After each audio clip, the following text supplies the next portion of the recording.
Oh, that last part was a whopper and a half, but at least we have the complete Twilight mirror now. Hey guys, and welcome back to Twilight Princess.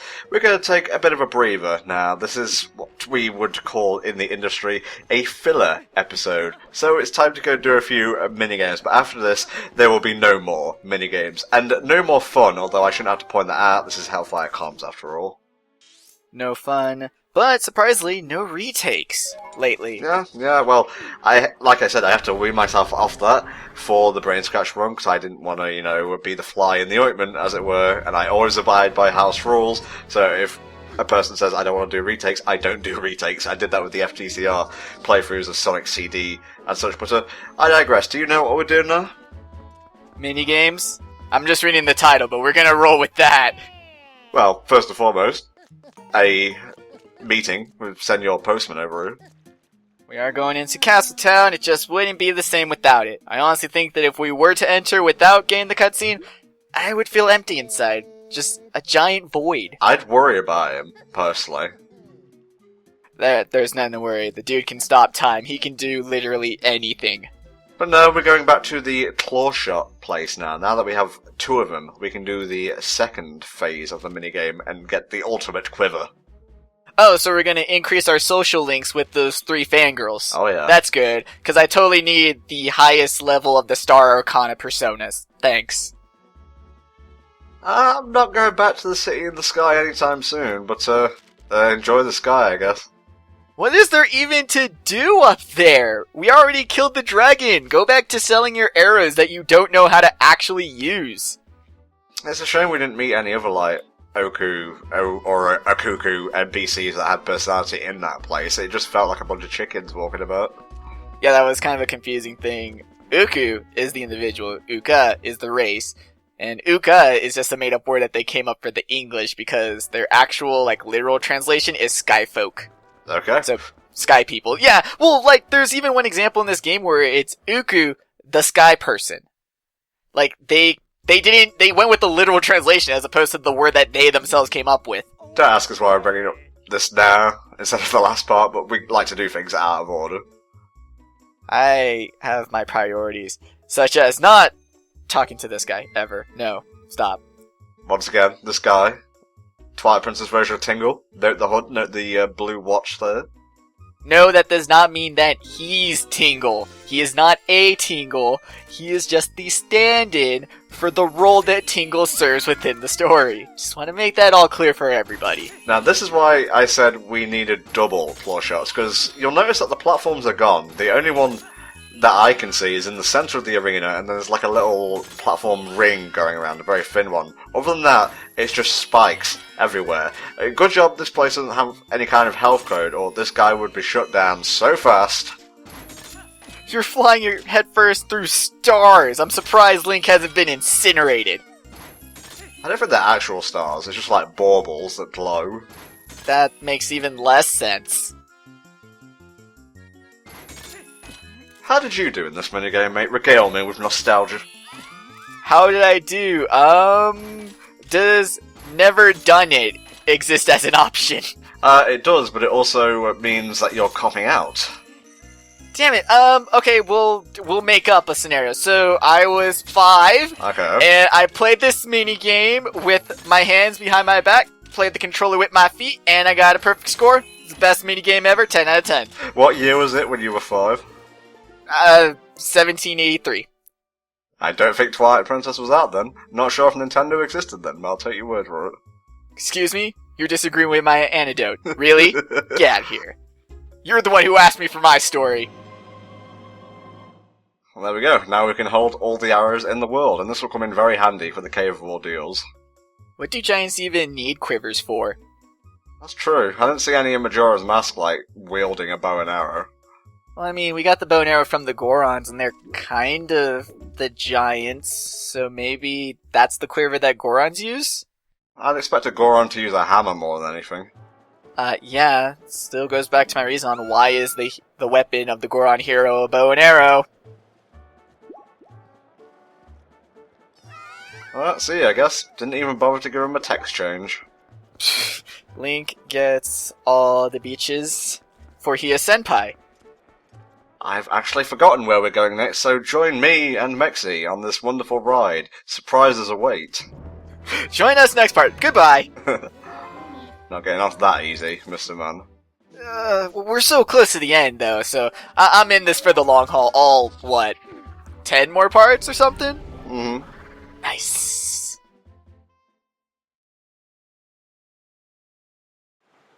No. An explosive landing. I mean, no, it wouldn't have been cool. How weird would it have been if when Link teleported, he actually left behind shit tons of radiation where that was? Because you gotta understand the amount of energy required for that teleportation. It's gotta be vast. Now, I'm looking in the related videos for this one, and it mentions small fries, but I think we're doing all that shit in this part, so I guess I'm going to have to rename stuff when it comes to putting these on YouTube. But we had some unfinished business to take care of. You may remember the roll goal minigame, and we only did the first level. I'm going to do the last one, 1-8. After this, you get, like, additional ones, but this is the hardest one out of the basic set. Aw, shit. This is some god MLG gameplay right here. This is a lot harder than it looks. Rolling the ball. Some amount of techniques. Oh. The frame traps. Oh god, no. So there he goes. Is he gonna do it? Does he have it? Oh! One more! This colour commentary, man, I swear to God. And he did it! He's there! Roll goal! Roll goal! Go, go, go, go, go, go, go, goal! And for doing all 8 levels, you get the frog lore, with which you can catch the Hylian Loach, I believe. So let's go try our hand at it. For which you can catch your traveling companion, Froggy. Yeah. Bring Big the Cat back. It's the whole reason Sonic Boom is shit. Now, you'll see here that these trees bear blossom, so it's currently spring. Yes, the seasons do change within this watering/fishing hole here, and you can change the seasons by exiting and re-entering the fishing hole. We're going after the Hylian Loach, so we're going to need it to be summer. So when you go back in and the trees are green, boom, there's your chance. Holy shit, this is some Oracle of Seasons shit right here. It's like Horon Village. I'm pretty sure that was like the only part in Holodrum that would actively cycle through all seasons, because everywhere else it was stuck on a wrong season, then obviously you could change it, but Horon, I think every time you entered it you could cycle and just get a random other season. Now, you can use the frog lore to catch the Hylian Loach, but you can also use, I believe it's a sinking lore, which is actually illegal if you go out onto the water with Hera, or whatever her name is. She will confiscate it, and you'll have to get it back. Don't worry, you can always get it from the edge of the fishing hole, either this side or the other one. Wait, whoa, there are illegal lures? There's a forestry department of Hyrule? What, does Link need to get his fishing and hunting license? Yes. What? Well, I guess that would explain why we can only get the Loach during a certain season. All other times, it's probably illegal. That does not look like the Loach. To actually get the Loach, you need, I believe, the Ordon Catfish, the Hyrule Bass, and the Hyrule Pike. It's 3 specific fish, and once you have those, you can go to the northern end of the fishing hole, where all the lily pads are, and you'll see the big frigate swinging about. Or swimming about, rather. It doesn't have hands. It's not any kind of DK companion, but it is very hard to catch.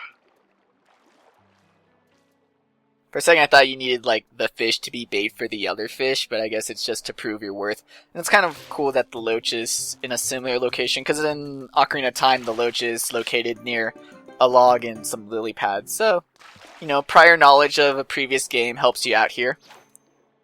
Now, I was searching for the sinking lore here, but what I got instead actually gave me a bit of a fangasm. Watch on. It's fishing. You need a little bit of patience there, guys. Well, we had sort of like soccer commentary, so now we're gonna have like fishing channel commentary. What? I was just looking for a power-up. I found one of the Hylian Loach's babies. And if you check your little fishing catalogue, it does say you caught a Hylian Loach. But it's... but... You sneaky motherfucker! No, let me finish. It's not the real thing. The real thing is pretty big. It's like 29 inches or so. And I'll be honest, guys, I tried. I tried for upwards of an hour to catch that fucker, and unfortunately I was just not able to. So we'll have to settle with a small fry this time around. We caught the Hylian Loach. It'll grow up to be a proper sized Hylian Loach. We can properly feed it, properly train it, and it'll be the best loach of all loaches. One day I'll catch that fucker. One day.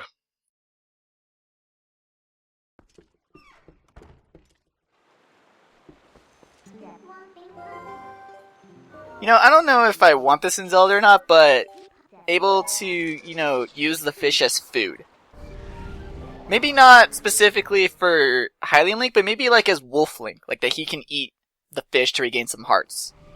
Sort of a fairy in the bottle, but for the wolf variety.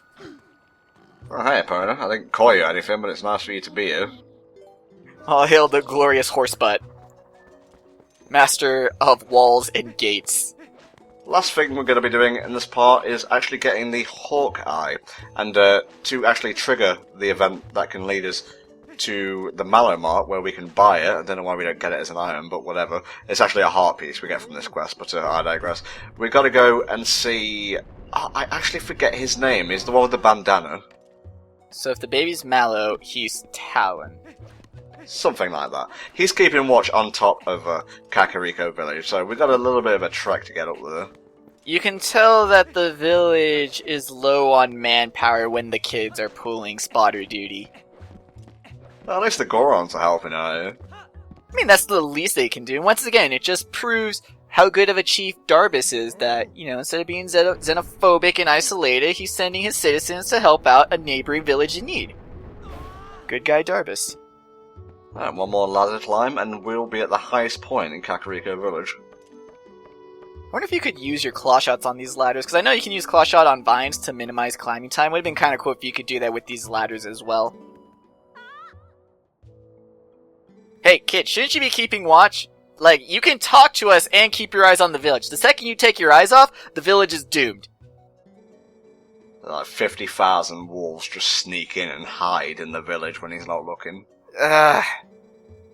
Guard duty is very important. Security is the number one thing you need. It's time to show off a bit using my motion control prowess. How nice of the game to teleport you to with a whitewash.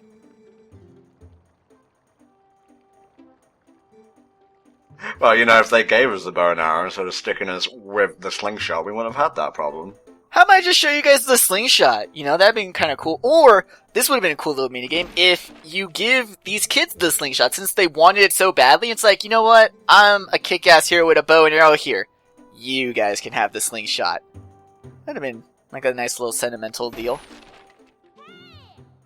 And now here's the hardest part. We gotta hit that stick all the way up there. But there is a kind of easy way to cheese this. You'll notice there's like a block or something next to it. Basically aim for that, because you can just see the tip of it.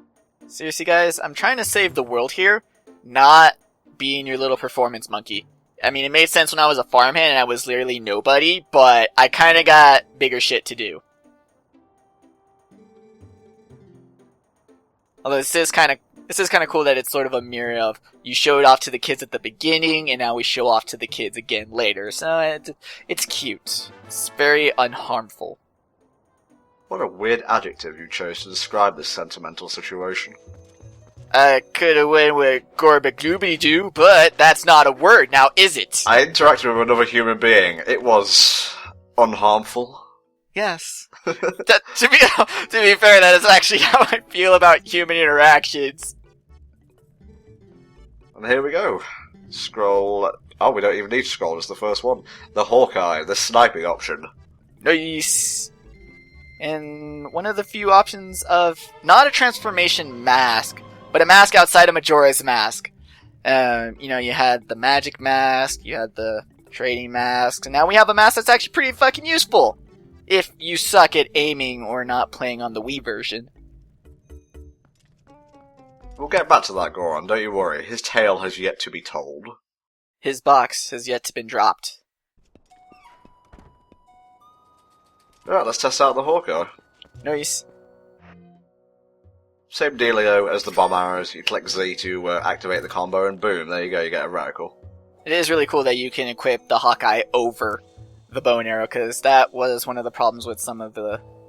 Well, definitely with the magic mask, was that it took up a whole inventory slot. This one, it's like you're using these items in conjunction, which is great, especially since we do have more item slots than normally, and we can compound the items. Twilight Princess is being very smart with at least its inventory design. Okay, I think that'll pretty much do it for this part. For the next installment of Twilight Princess, I'm gonna need a lot of rupees, so I'm off to venture around Hyrule to find some monies. See you next time.